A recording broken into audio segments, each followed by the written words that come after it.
Ngasi ayuk Porampar Police Station na konba ANDRO parking da leiba dukan amagi mamangda sakhangdaba singna Shakti Leiraba IED ama Thamjinlame.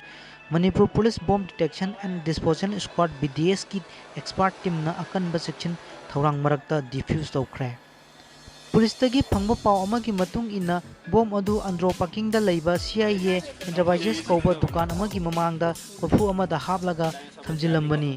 Dukan adugi mapuna wahengbam chengcheng sahi kuntraga humdoi apopa wahengbam jadumani wangoi wahengbam laikai dagini haujingna hauji ANDRO parking da leibani hairi.